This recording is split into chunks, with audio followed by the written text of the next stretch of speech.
Bonjour, bonsoir, bienvenue dans ce nouvel épisode où on va réaliser l'exercice 3 du livre Learn C the Hard Way de notre série bien évidemment programmation défensive. Donc on continue, cet exercice est assez simple puisque dans cette partie l'auteur nous parle juste de ce qu'il y a à l'intérieur du printf qui est donc une string mais pas une string comme les autres, c'est une string qu'on appelle formatée. Pourquoi? Parce qu'on peut voir qu'on a rajouté dedans un %d, alors vous avez dû le voir dans les précédentes vidéos sur les précédents exercices. Quand on a des %d, des % quelque chose, et notamment aussi éventuellement euh, des caractères spéciaux qu'on échappe avec un backslash, on appelle ça des format strings. Et ce que ça nous permet de faire, c'est d'afficher des valeurs en fonction des variables qu'on met ensuite dans le printf. Mais là par exemple on met un %d parce que h c'est un entier, mais si je mets %p, peut-être que je vais récupérer l'adresse mémoire de la variable âge. Si je mets un %f, peut-être que je vais récupérer la valeur de cet entier mais sous forme de float. Si je mets un %ld, peut-être que je vais avoir un long int plutôt que ici un int. Comment ce sera affiché? Bah, probablement pareil. Est-ce qu'il y a une différence ou pas?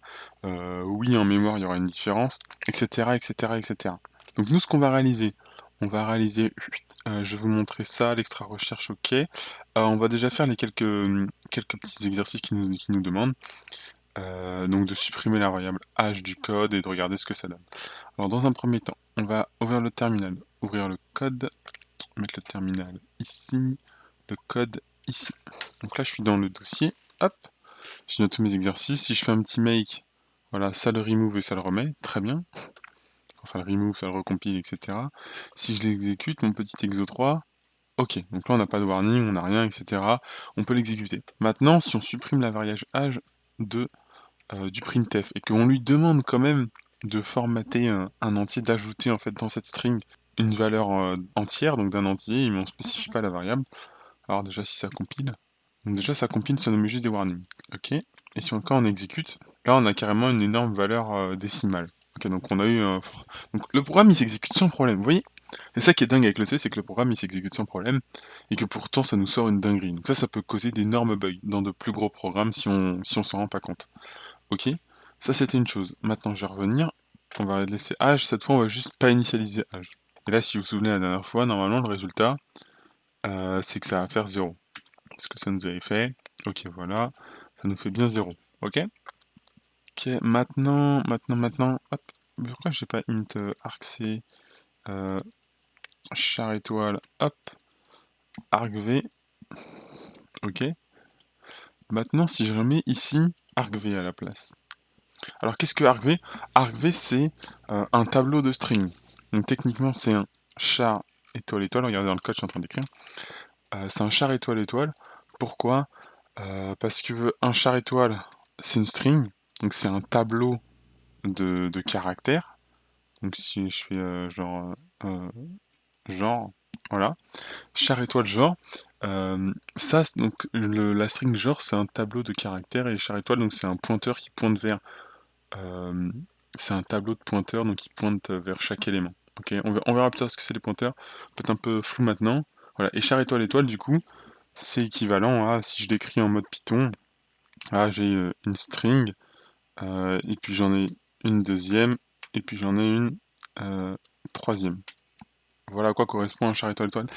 Pour faire simple, pour l'instant, dans la réalité des faits du code et de ce qui se passe derrière, c'est pas ça.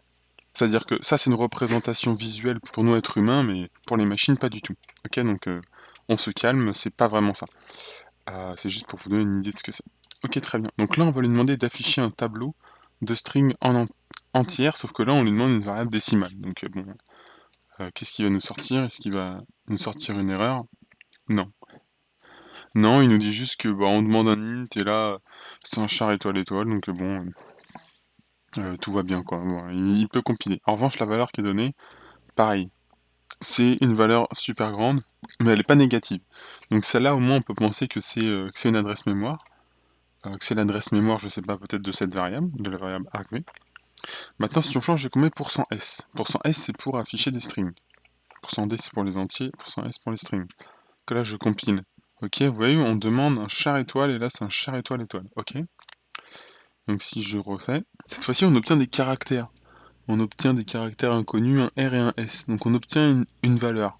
En fait, ce qu'on obtient ici, c'est probablement le même nombre qu'avant, mais sous forme en ASCII, en lettres compréhensibles par nous, quoi. Mais ça reste toujours des nombres.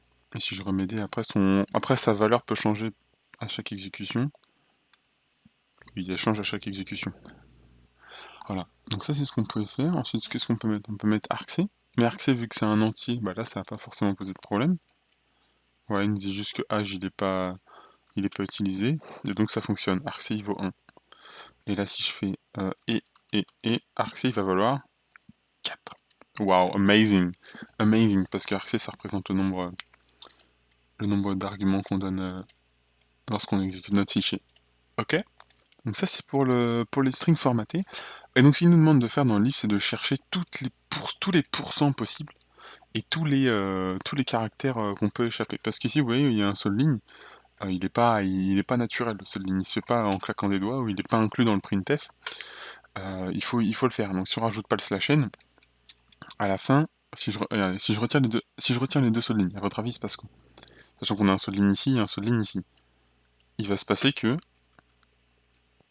attention, int age égale 10. Ouais. Hop. Il va se passer que ici il n'y a pas de seule ligne, ici il n'y a plus de seule ligne. Par contre, lui, ce que fait le terminal, c'est qu'automatiquement le terminal, quand je lance une commande, il fait un seule ligne et il m'affiche route Cali, le chemin, etc. Ok. Ici on peut remettre âge. Et nous on va aller voir. Hop. Ok, très bien. Extra credit. Find many other way to break X3C. Donc je vous ai montré un peu en mettant argv et argc dedans. Il y a probablement plein d'autres moyens. Hop. Et nous, ce qu'on va faire, c'est tac, tac, tac. Donc ça, ah oui. Ce qu'il demande ici avec le makefile, c'est donc d'ajouter exo3 au makefile, sauf que moi, je fais un dossier par exercice. Donc j'ai un makefile par exercice. Mais sinon, ce que vous pouvez faire, c'est de tout mettre dans le même dossier et d'avoir un seul makefile pour tous les exos.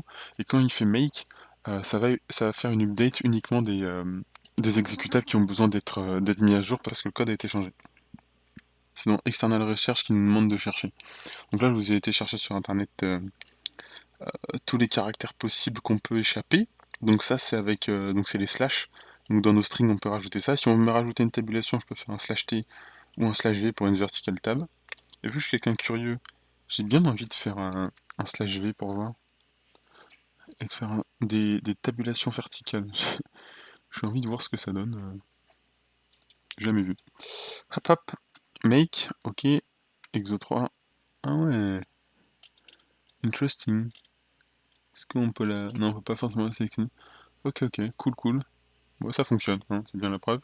Pour pouvoir afficher, par exemple, truc tout simple, pour pouvoir afficher un backslash dans une string, il faut mettre deux backslash, c'est-à-dire qu'il faut faire ça, pour que ça apparaisse sur notre console. Ok, hop, je vais le faire. Make, so3, et ici on a bien notre backslash. C'est pour ça que vous voyez souvent avec les chemins Windows, qu'il y a un chemin sous Windows, en fait, on met des doubles backslash.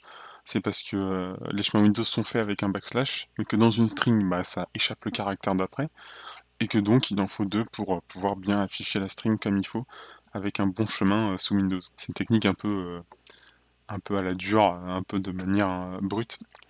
Donc voilà, vous avez le lien ici, je vous mettrai en description le lien vers Wikipédia, je pense que vous êtes capable de le trouver, ça c'est pas une dinguerie non plus. Ensuite je vous ai trouvé ici, pour le printf, les formatted print, dans un site pas super joli, mais au moins il montre tout. Ah, il n'y a pas de chichi, donc tous ces caractères là, c'est ceux avec lesquels on peut faire 1%. Et ce sont des exemples. Hop. Donc là, si je prends le pourcentage qu'on connaît, the argument nanana decimal number, right justified, if w not specified, the default is 0, if p is not specified, the default is vid, unspecified nanana. Si on va par exemple regarder le %s, l'argument est pris comme un pointeur vers une string ASCII, donc c'est ce qu'on avait bien tout à l'heure, etc. Ok. Tout en bas, on a des exemples, par exemple là, %5D, %5.5D, précision requiert 5 digits, etc., etc. Donc là, c'est une page intéressante à lire en guise d'exemple. Voilà, donc c'est tout pour cet exercice et j'espère que ça vous aura plu. Et nous, on se retrouve une prochaine fois pour l'exercice 4.